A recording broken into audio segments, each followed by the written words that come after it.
Shalom Havrim, James Trim, and today I want to talk to you about why Yeshua was the Jewish Messiah of Judaism and why Simon Bar Kokhba was not. Before we get going, I need to ask everybody to please donate if you possibly can. We are running $1,180 short in clearing the bank on Monday night. Not raising that amount by the end of the day tomorrow would result in a chain reaction cascade of returned items and fees and be disastrous. So if you can possibly help us, we appreciate all of your donations in the past. We need your donations now.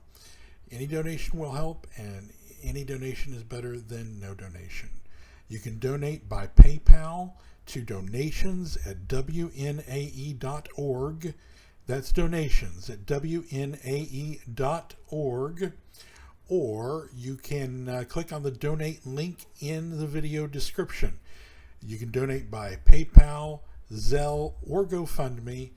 GoFundMe donations won't reach us in time. So today, right now, in the next 2 days, we're really asking for PayPal and Zelle donations. But if you can only donate by GoFundMe, go right ahead. Go donate by GoFundMe. We will need the funds. So if you can, please donate. I want to ask you to please like these videos.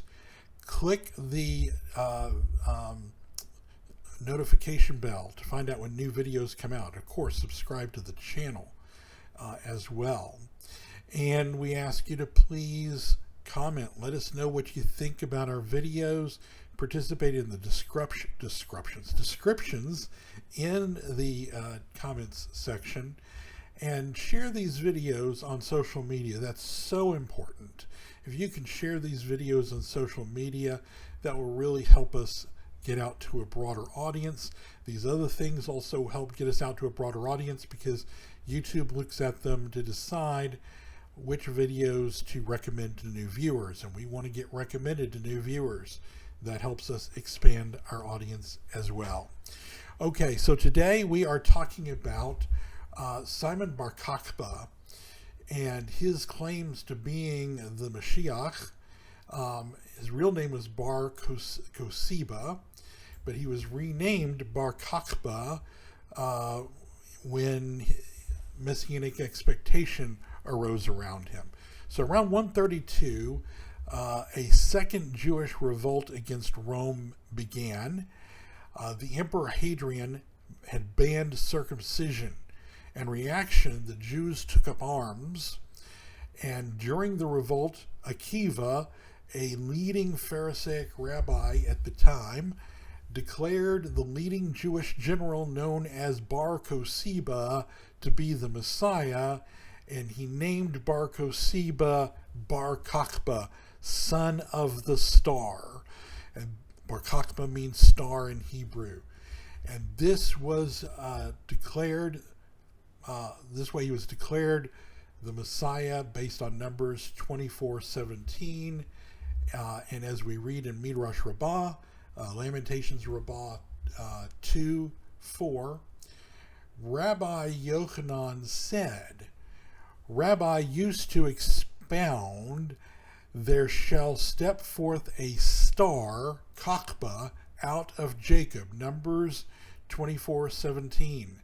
Thus read out Kokhba, but thus read not Kokhba, but Kozab, lie. So instead of Kokav, star, suggesting to read it as Kozab, lie.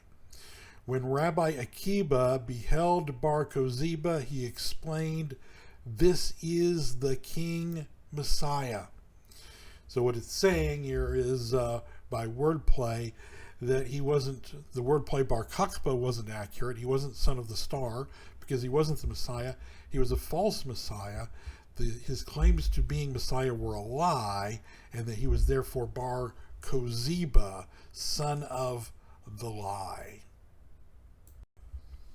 Of course, the sages of Rabbinic Judaism ultimately decided that Rabbi Akiba was dead wrong. The passage in Midrash Rabbah goes on to say, Rabbi Yochanan ben Torta retorted, or in other words, he responded to Rabbi Akiba. He said, Akiba, grass will grow from your cheeks, and he will still not have come. So he's telling Rabbi Akiba, basically, grass will grow from your cheeks before he's the Messiah. He's not the Messiah. He never was. The Talmud tells us why the rabbis determined that Akiba was wrong and that Bar Kokhba was not the Messiah. In Babylonian Talmud Sanhedrin 93b, we read, the Messiah, as it is written, and the Spirit of the Lord shall rest upon him, the Spirit of wisdom and understanding, the Spirit of counsel and might, the Spirit of knowledge of the fear of the Lord, and shall make him quick understanding in the fear of the Lord. Isaiah 11:2. And Rabbi Alexandri said, this teaches that he loaded him with good deeds and suffered as a mill is laden. Rabbah said, he smells a man and judges, as it is written, and he shall not judge after the sight of his eyes, neither reprove after the hearing of his ears, yet with righteousness shall he judge the poor. Isaiah 11:3. Now, by smells, a better translation would be scent.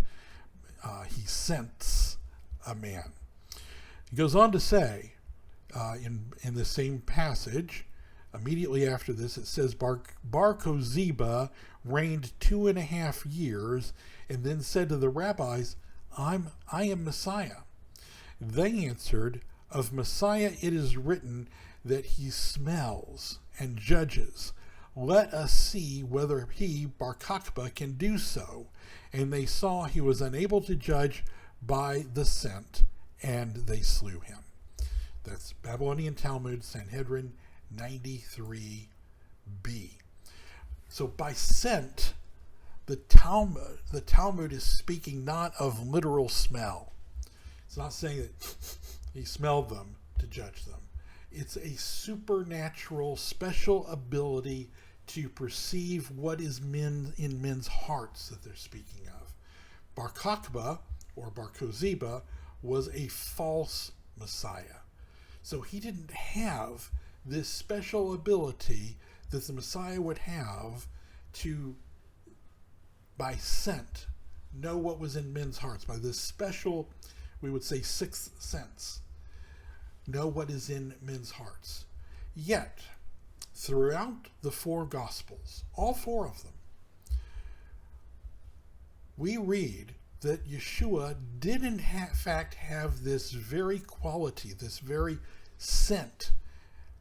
He did have this special ability to know what was in men's hearts. Matthew 9:4, and when Yeshua perceived their thoughts, he said, why think you evil in your hearts?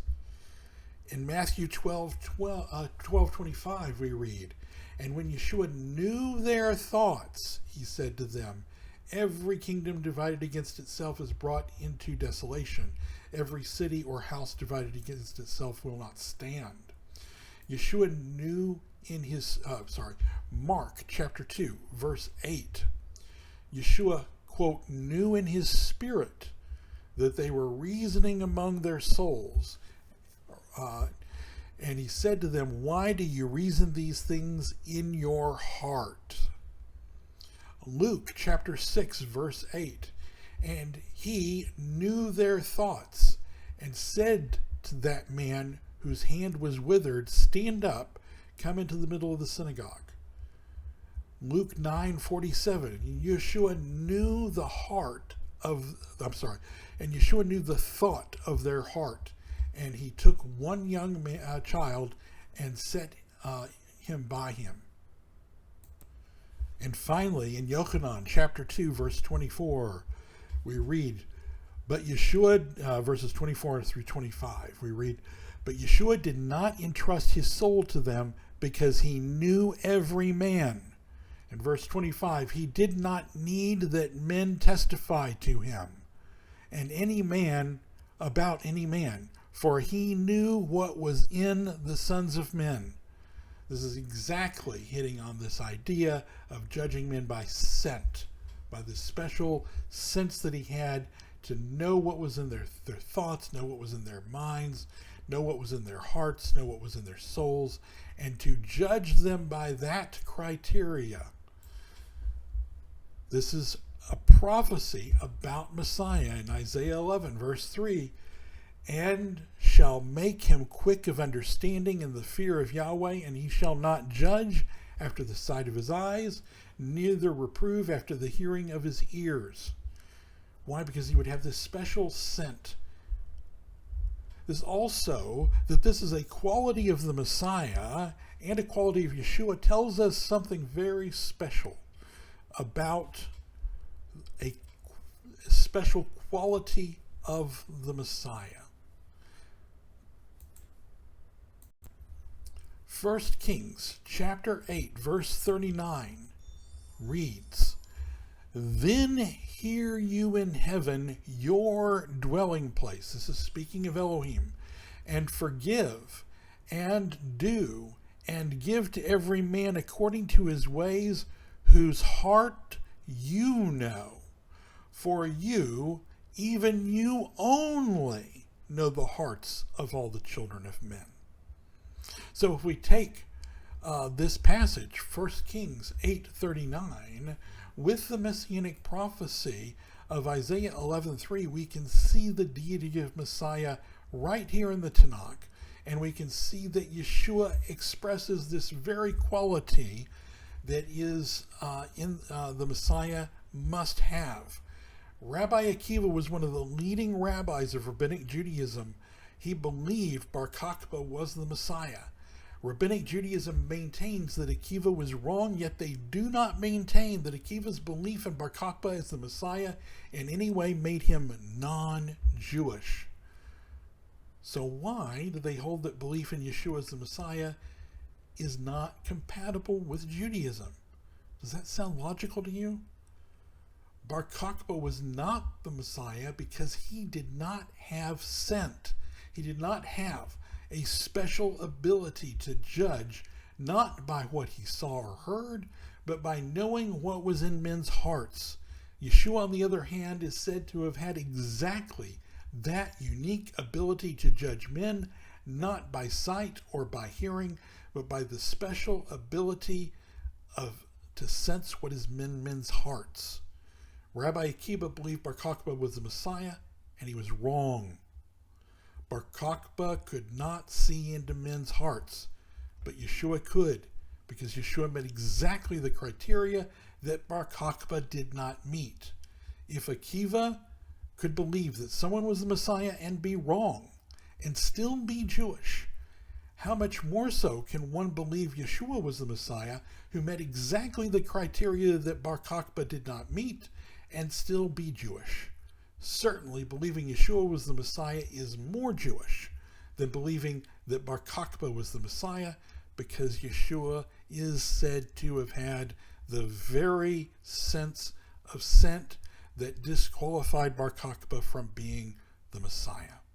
So Yeshua was the Messiah, and Bar Kokhba wasn't the Messiah, and now we can see why we know Bar Kokhba couldn't have been the Messiah, and why Yeshua had exactly that quality that excluded Bar Kokhba from being the Messiah, and why it's more Jewish to believe Yeshua was the Messiah than to believe Bar Kokhba was the Messiah, and even as Rabbi Akiva believed Bar Kokhba was the Messiah. All right, I want to remind everybody to please donate to support these videos, this work, all the works that we're doing on Hebrew and Aramaic origins of the New Testament, or I should say the books of the so-called New Testament. And